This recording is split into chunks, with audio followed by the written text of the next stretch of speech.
Hey guys, it's the Arid Lord, back with another one of my better late than never Walking Dead reviews. um, I'm doing two reviews in one this week again. I'll try to be on time with like the previous week's reaction, because I'm doing it like when it comes out on AMC Plus. Like that's messing me up. Like I wish that like it all came out at the same time so that like everyone was collectively seeing it at the same time, but we don't live in that world, unfortunately. Um, Although apparently, like the big finale, like that's gonna air for everyone to see at the same time, so that will be different. I also want to announce for fans that I have decided to actually do a reaction video to the finale because it's how I started off doing The Walking Dead in addition to these types of reviews, and I think it's warranted. I know I just haven't done the reviews just either equipment or locations and just being busy. But just given the momentous occasion, I want to do it. So anyway, so we're going to start with episode 19, which was called Variant. Um, this episode deals with the aftermath of Sebastian getting killed in the crowd from Lance's men, who shot those civilians, and then they all turned into walkers and descended upon everybody. And then there's a side plot with Aaron, Jerry, Lydia. I forget the guy. It's Lydia's been flirting with him. It's the guy that was Maggie's protector with the mask. I forget his name. And they come across like this. It's almost like the Kingdom 2.0. It's like this other structure that they find, like a walled community that's just abandoned. And there's the whole side plot with the variant walkers in that episode. But I'll get to that in a moment. I guess we can just start with the aftermath. So, shockingly, Sebastian's dead. Obviously, I did not. This was like the big shock so far in this back half that I did not expect them to go in this direction. Because there's a major scene with him and a major comic character in one of the final issues, second to last, penultimate issue of the Walking Dead comic books, where he kills a pivotal character. Now, this pivotal character, not to spoil anything, most people know, but this pivotal character is not in the show right now. He is alive, but he is not in. He's not in the main Walking Dead show. So I was kind of surprised because I thought they were going to remix that death with Sebastian, that he would kill a different character, and this is probably the first time that they've just cut out a major comic book moment altogether, because you think of the pivotal comic death moments, Negan's head bashing scene, Alpha and the Pikes, the governor chopping off a character's head with Michonne's sword and storming the prison with his tank. Like those are our main villains in the different arcs in The Walking Dead, and they usually have a pivotal moment / kill associated with them. And Pamela doesn't, but then it gets transferred to her son, who then commits the act of killing a character essentially in his sleep. But it's a very anticlimactic death. It was kind of stupid. I guess maybe they agreed with my opinion that the death was kind of dumb, because it literally comes out of fucking nowhere. And it was also a way for Kirkman to just end the comics, because he's like, oh, well, if my main character's dead, I guess that means I don't have to continue it anymore. So anyway, I'll probably do a separate video about. I've been thinking about that, doing a video criticizing the back half of the comics, because I've mentioned it in a number of reviews when I've talked about how I've enjoyed the Whisperer and Commonwealth arcs a lot. But that'll be for another time. So Sebastian's a walker. Pamela doesn't put him down, but she wants to find Eugene as the man responsible, and so Eugene's hiding at the church where Gabriel does his sermons, and Daryl's kind of defending him, and Eugene's freaked out because he wants to make sure Max is safe, and obviously there's the conflict because Max is Mercer's sister, and it's not mentioned a whole lot, but she is. And that's different from the comics. Those two characters never were related. But the fake Stephanie plot also was not in the comics, so I guess that doesn't technically matter too much. Um, Sorry, I'm trying to get comfortable here. So yeah. So there's the manhunt for Eugene, and then there's the Walker. So it's weird because like I feel like I'm watching like two halves to do different shows in a sense, because now it's all under the Walking Dead umbrella, but we have limited time. I was just saying this to a family member who was asking me what they thought, my opinion of this episode. And I was like, well, I feel like they really needed a back half. They really needed 8 more episodes in the spring because there's just so much stuff going on, because you have this Walker variant plot. And I'm thinking, like, where does this come into the picture of anything that we're dealing with? Like, it's just like it happens, like they get swarmed by these walkers, like the walkers, so that they can climb over the walls, just like the first season when Frank Darabont was directing it. Like, a walker picks up a rock and he's going to attack Jerry with it. It's funny that Aaron thinks that they're whisperers and rips off the face, and then he's like all surprised when they're not. um but like, where is the relevance of the Walker variants to the Commonwealth? Like, what it would almost have made more sense if you dealt with the Walker variant stuff when you're talking about the CRM, because the CRM is involved in the manipulation of the zombie DNA and the applications, and they're doing the testing, and they're trying to find a cure, and well, it's kind of unclear what they're doing with their experimentation. But the Commonwealth's not dealing with any of that. Like, anything with the Commonwealth has been this big political showdown with Lance and Pamela, and her son was involved in that a little bit. Now he's dead. Like, it's the power struggle within the politics. And I don't know why this like secondary plot is in this episode, because I can tell you the episode, what comes after episode 20. They don't deal with this side plot at all. It's not in the episode one bit. And it just doesn't, like, I don't understand why they need, like, no one dies from that scene. Like, there's like a moment where Jerry gets hurt and you're like, oh no, is he gonna die? And not that I wanted a character to die there, I'm just like, what was the point of having the Walker variant scene in there? Like, unless they're gonna reveal something in the finale, or more than likely this is something like a plot point. They're trying to set up all the seeds, right? For the Daryl spin-off show where he goes to freaking Paris.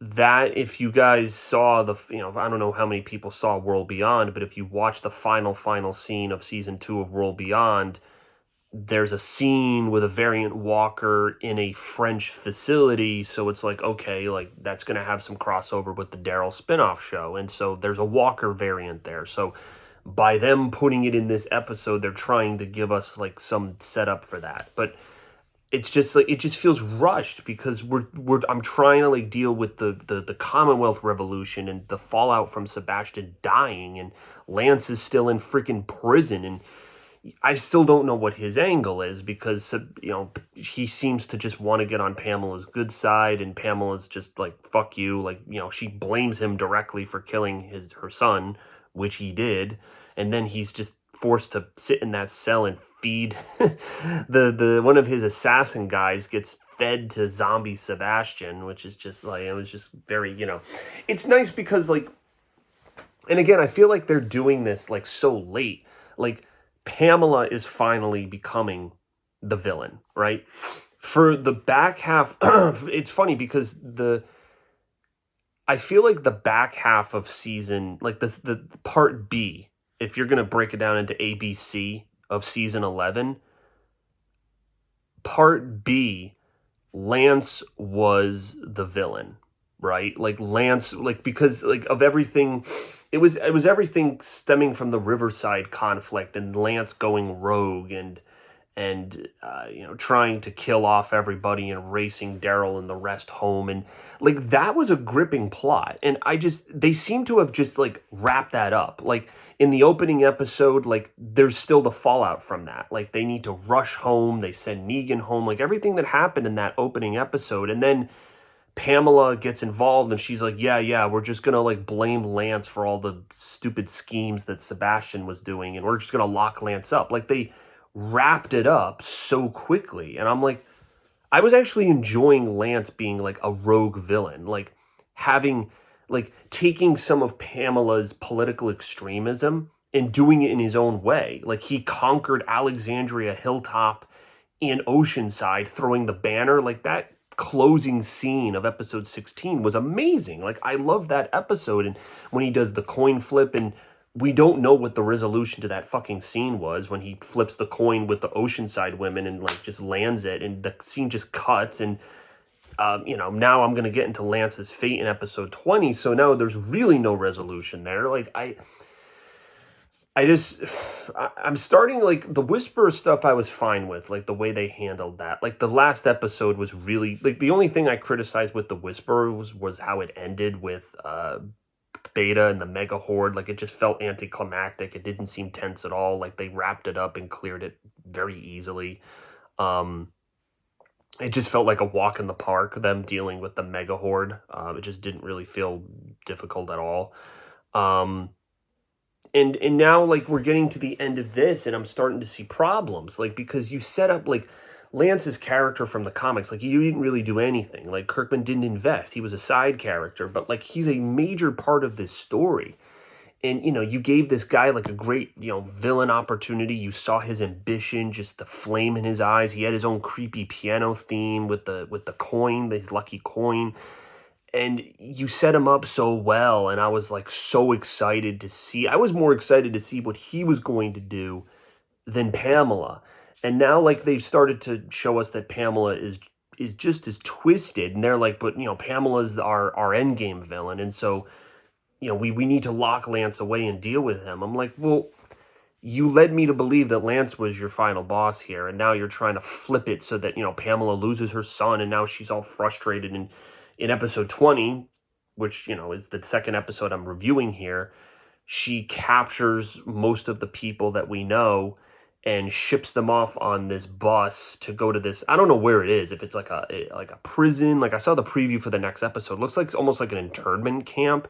I thought it was going to be related to the CRM. Like I thought this was the opportunity. I was like, oh, like the Commonwealth is trading people, just like Jadis's A and B system. Like, okay, now this is going to make sense, and maybe there's going to be some crossover, but it doesn't look like that from the preview. Like, unless they're hiding it, like it just looks like this is like like an internment camp in the middle of nowhere. That's just like again, it's just like almost like like the Walking Dead's version of Auschwitz. Like, hopefully not with the extreme shit that actually happened there, but like it's a prison-ish style system, and so that's the end result of the episode. But I don't want to get too ahead of myself here, because episode 20, like I said, everyone gets captured. Most of our characters do. Even Daryl's in a scuffle that he's getting choked out, and it takes him a lot longer to get out of that scenario. Usually you would expect him to just overpower the dude, but he actually struggles quite a bit with the guy he's fighting with.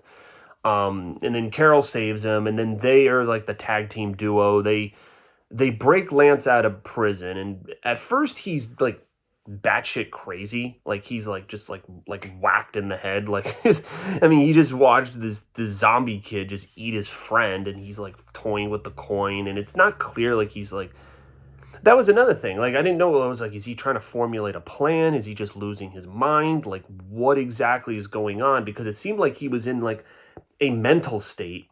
And then when they break him out of prison, like he snaps from the mental state. And then when he's in the woods with Carol, he's just like back to his old Lance. Like, there's a future. We should, have a future. We should have a future. I want to be a part of that. There's going to be a power vacuum when you take down Pamela. Like, I was like, this is like a very stark comparison from the dude who looked like he was losing his shit in prison from having to feed a zombie kid and seemingly having no chance at all, because like he was banking on getting on Pamela's good side and joining with her and taking down our cast. And I almost feel like that would have been the better choice. Instead, she leaves him in prison, and our main characters break him out, but he's not an ally to anyone. Because now the Commonwealth wants him because he broke out of freaking prison. He had like an ankle bracelet too.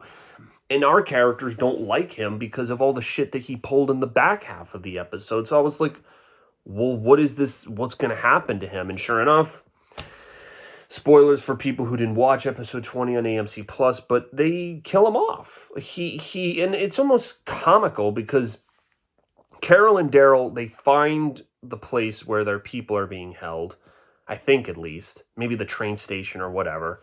And then they are not bringing him along with them, and Lance is all like, wait, what? Like, I thought, blah, blah, blah, blah, blah. And I'm like, dude, like, did you really think they were going to let you go? Like, Daryl stabbed you through the hand like a few episodes ago, like literally like impaled your hand.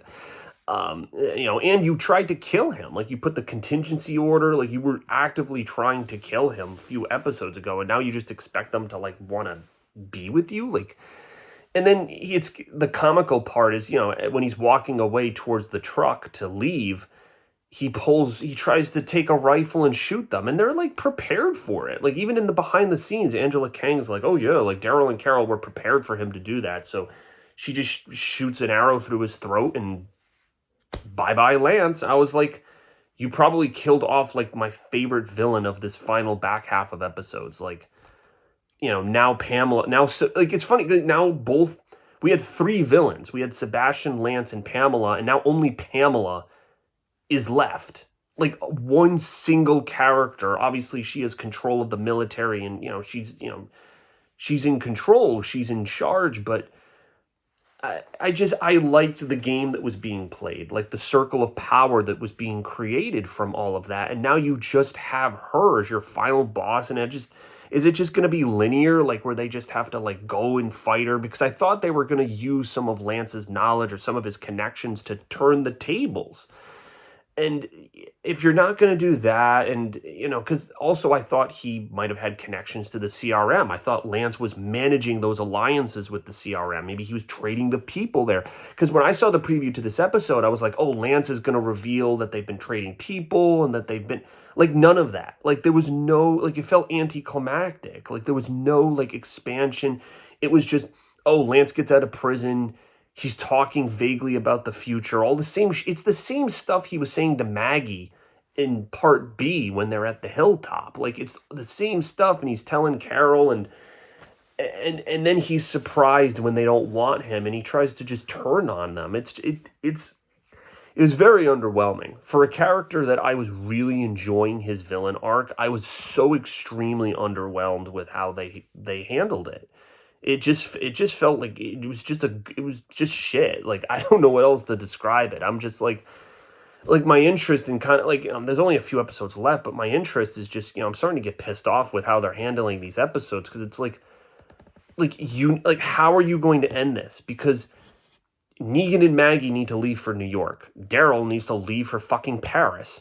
And then we need to have maybe some resolution, some acknowledgement of Rick Grimes, unless the Rick Grimes series is going to then cross over into The Walking Dead. Like, there are still so many questions I have. And, like, I keep hoping that these back half episodes answer the questions.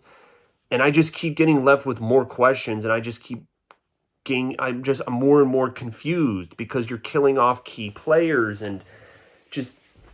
I don't agree with the way the plot is being handled right now. I just don't, because I was super excited, like going into this final 8 episodes. Like, you set it up like amazingly. Like, there was inner turmoil going on at the Commonwealth with this revolution, and then Lance was like a rogue agent who had his own little separate empire, almost like the British imperialists, like with their territories and like India and the colonies of the United States. Like, you had such an interesting setup, and I don't know why certain aspects were rushed and certain aspects were just concluded entirely.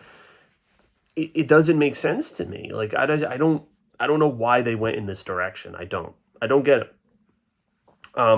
Now, like, the next episode looks really cool. Like, Daryl and Carol trying to break out the group from this internment camp. There was a preview scene of Negan and Ezekiel fighting together. I think that's the first time those characters have ever interacted. That's awesome, especially since Negan called him King Assface in season 8. And I hope there's some sort of reference to that. I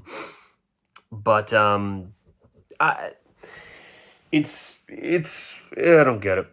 I really don't get it. I don't understand where the plot of this fucking show is going anymore, because like it's like the only givens that we know is Yumiko is going to now, that was her twist, right? Like she's pissed off.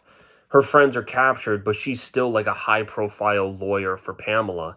And like it's weird because Pamela's like, "Oh, you're going to be a lawyer for us." It's like, wouldn't she suspect that Yumiko might go against her? It's like, "Gee, Pamela just captured all of," it's like Pamela's thinking to herself, "I just captured this woman's entire friend group and shipped them off to an internment camp or wherever the fuck I shipped them to." Um, I still think that she's going to be loyal to me. It's like, no, she's fucking not. Like, of course, it was predictable. Like, that speech scene happened, and I'm like, of course she's not going to she's not going to stick to the script. She's going to say something inflammatory, which she did. She gave recognition to her brother, and then she's like, "Oh, I'm actually," she almost put like a Saul Goodman. She's like, "I'm going to defend my client in court, like, because Eugene's innocent." And so I'm like, you really think you're going to get a fair trial?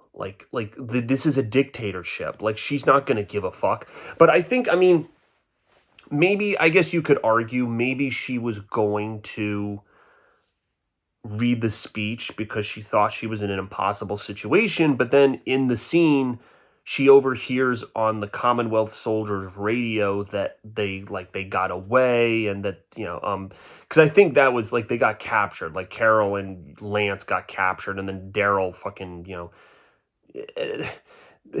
I guess that was a nice way for them to, like, have a Deus Ex Machina, because, Daryl conveniently stayed behind to cover their advance and then comes to save the day when they get captured by that, platoon of Commonwealth soldiers. And Yumiko overhears this, and that probably influenced her decision in the speech.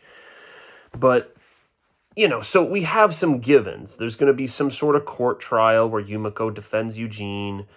Mercer wasn't in this episode. Like, surprisingly, like, the dude is what? Isn't he the commander? Isn't he in charge of the soldiers? Like, and, this guy has kind of like a double agent rogue, like, like he definitely doesn't agree with how things are going on in the Commonwealth. And that he's going to flip at some point, as he does in the comics, but like how and when, like where is he during this episode? Like the decision to not have Mercer in this episode was very bizarre. Like, you lose your top prisoner in Lance, did he sanction that? Like, was he aware of the decision that Pamela made? Because those just looked like hired assassins, and I almost thought they were CRM, but they were just like hired assassins from the Commonwealth to like round up everyone. Like, was Mercer aware of that? Did he sign off on that? Like, I would be hard pressed that he would sign off on that. There's no fucking way. They definitely did this behind his back, but it's like, how, I don't know. I'm very confused, man. Like, I'm very confused the direction that they're kind of going with this. I will probably, I'll look at it from the aerial view once all the episodes are done, and once the show is done, because then I can really be like, oh, they set this up, they didn't set this up, they wrapped this up, they didn't wrap this up. But, I'm doing these 19 to 20 the episodes together, but like some of the problems that I'm having so far are congruent between them. Like the variant Walker plot from 19, which just seems to be thrown into the episode.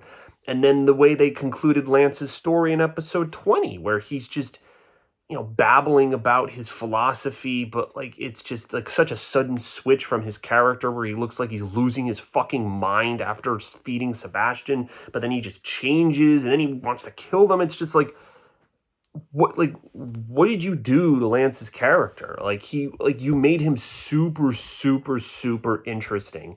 This character had no role at all in the comics, which is fine. Like, Kirkman didn't have the TV Lance was not in his mind. There was no arc like this.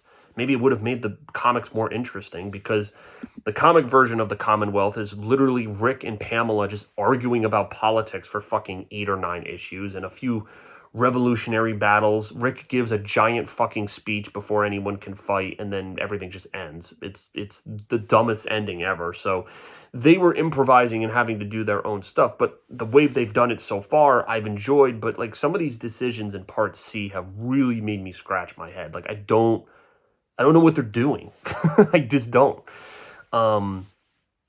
So let me know what you guys think. This is baffling. I'm enjoying a lot of the episodes, but like the fact that they're not mentioning the CRM. Like I know that mentioning the CRM is going to take away from the Commonwealth, but like you gotta mention it. Like Lance tells us in this episode that the Commonwealth has like a train system, like a rail system, which is in the comics, but it's like, how the fuck would the CRM, with their numbers, their power, their helicopters, their territories, how would they not come across this train network? There's just no fathomable way that they wouldn't come across it. Like it's like, how far does the train network go? Because now, like, you're talking like, does the train network go through territories that Fear the Walking Dead is in? Because, well, actually, Fear the Walking Dead's in Texas, so I guess Texas is just its own isolated nuclear corner of the fucking United States, and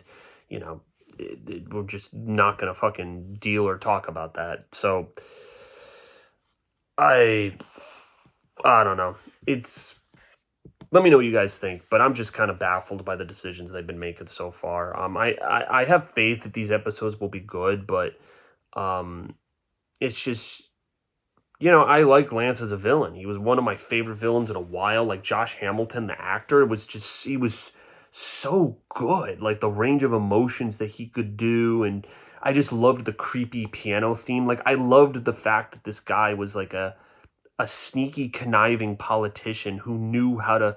He played like the post apocalyptic universe like a chess game, and like he knew how to move pieces on the board. And I just loved how he was trying to manipulate things to exact an end. And you see how he gets crazier and crazier and crazier. Like when he's chasing Maggie and Daryl and trying to kill them and get to them before they get to the Commonwealth, like you just see him just going nuts and unraveling. It's like there's a lot of complexity and just like deep-seated sanity in this guy. It's like I love exploring it. Why are we not exploring more of it? Why did we just lock him up and then give him this last minute doom? Like, why did you do that? You had a great character here. You had a great villain. Like, I'm much more interested in him. Like, yeah, Pamela's starting to manifest as this wicked woman, but like Lance, like you spend so much time building him as a villain, and now it's like, oh, we've got the remaining episodes. Let's make Pamela now our main focus again. It's like, but you could have both. You could. You got plenty of pieces to work with here. But anyway, like I enjoyed the episode, but some problems to note. So anyway, those are my opinions. If you agree with them, let me know. I'll see you guys for the next review. Thanks.